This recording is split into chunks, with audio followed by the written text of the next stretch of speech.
میرا دل بدل دے، میرا دل بدل دے۔ السلام علیکم ورحمۃ اللہ وبرکاتہ۔ محترم و مکرم ناظرین و سامعین، آپ کے خدمت میں آج کے اس نشست میں ایک اللہ کے ولی حضرت خواجہ قطب الدین بختیار کاکی رحمت اللہ علیہ کے انتقال سے چند دن پہلے انہوں نے جو وصیت لکھی تھی، وہ وصیت میں کیا لکھا تھا یہ بتانے کی کوشش کروں گا۔ اللہ تعالی نبیوں کی زندگی میں، نیک لوگوں کی زندگی میں ہمارے لیے بہت سارے سبق حاصل کرنے کی چیزیں پوشیدہ کر کے رکھا ہے۔ خواجہ قطب الدین بختیار کاکی رحمت اللہ علیہ بہت بڑے اللہ کے ولی گزرے ہیں۔ ان کی سیرت لکھنے والے علماء نے لکھا ہے، ان کے انتقال سے چند دن پہلے انہوں نے وصیت لکھ دیا، میرے نماز جنازہ وہ پڑھائے گا جس کے اندر 3 شرطیں موجود ہو۔ پہلی شرط یہ، اس کی زندگی میں کبھی تہجد کی نماز نہ چھوٹی ہو۔ دوسری شرط یہ، کبھی اس کی فرض نماز کی تکبیر اولیٰ نہ چھوٹی ہو۔ تیسری شرط یہ کہ وہ اپنے نگاہوں سے کسی غیر محرم عورت کو کبھی نہ دیکھا ہو۔ یہ 3 شرطیں لکھ کر خواجہ قطب الدین بختیار کاکی رحمت اللہ علیہ رکھتے ہیں، اور اس کے چند دن بعد ان کا انتقال ہو جاتا ہے۔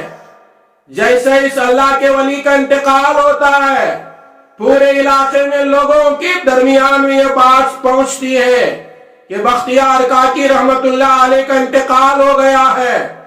لوگ جنازے میں شریک ہونے کے لیے کئی کلومیٹر دور سے آئے۔ آنے والے لوگوں میں علماء بھی موجود تھے، مفسر قرآن بھی موجود تھے، محدث حضرات بھی موجود تھے، بڑے بڑے دین کے داعی لوگ بھی موجود تھے۔ ہزاروں کے لوگ جڑ جاتے ہیں، اور جب جنازہ تیار ہو جاتا ہے، جنازے کے قریب کھڑے ہو کر اعلان کرتے ہیں، آئے لوگوں، بختیار کاکی رحمت اللہ علیہ وصیت نامہ لکھ کر گئے ہیں، ان کی نماز جنازہ وہ پڑھائے گا جس کے اندر 3 شرطیں پائی جاتی ہو۔ پہلی شرط یہ کہ جب سے وہ ہوش سنبھالا ہے، جب سے وہ بالغ ہوا ہے، اس کی تہجد کی نماز نہ چھوٹی ہو۔ دوسری شرط یہ کہ جب سے وہ بالغ ہوا ہے اور جوان ہوا ہے، اس کی فرض نماز کی تکبیر اولیٰ نہ چھوٹی ہو۔ تیسری شرط یہ، جب سے وہ جوان ہوا ہے، اپنی نگاہوں سے کسی غیر محرم عورت کو نہ دیکھا ہو۔ اگر کسی کے اندر یہ 3 شرطیں پائے جاتے ہیں، وہ سامنے آئے، اس اللہ کے ولی کے نماز جنازہ ادا کریں۔ پورا مجمع کچاکچ بھرا ہوا ہے، کوئی آگے بڑھنے کو تیار نہیں، نہ کسی عالم کی ہمت ہوتی ہے، نہ کسی محدث کی ہمت ہوتی ہے، نہ کسی مفسر کی ہمت ہوتی ہے۔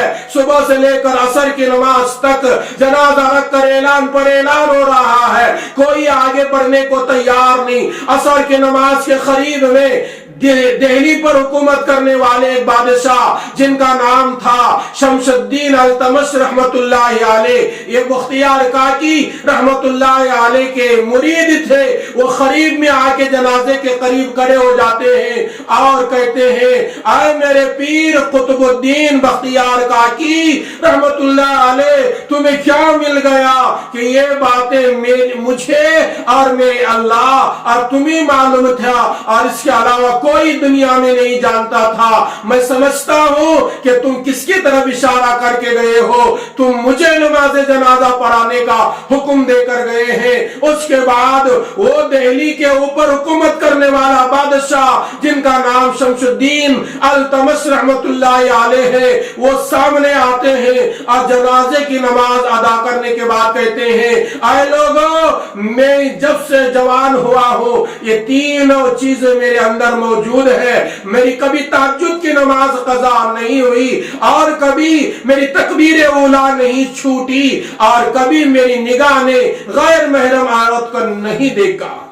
اللہ اکبر. میرے دوستو, ہمارے ہندوستان کے اندر حکومت کرنے والے بادشاہ بھی ایسے گزرے ہیں جن کی نماز تو قضا ہونا تو دور کی بات ہے, تکبیر اولا نہیں چھوٹتی تھی. وہ کسی اور کو اپنی نگاہ سے دیکھنا گوارا نہیں کرتے تھے, ان کی تہجد قضا نہیں ہوتی تھی. آج ہم بھی ہیں, ہمارے اندر نہ نماز کی طرف ہے, نہ تہجد کا شوق ہے, نہ ہماری نگاہیں پاک ہیں. اگر آج کے زمانے میں کوئی مرنے والا ایسے وصیت کر کے چلے جائے, میں سمجھتا ہوں کوئی آدمی ملنے کو تیار نہیں ہو سکتا. اس لیے میرے دوستو, پارسا زندگی گزارو.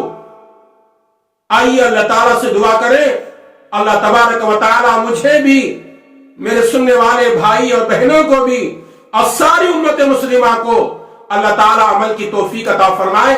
آمین. السلام علیکم ورحمۃ اللہ وبرکاتہ.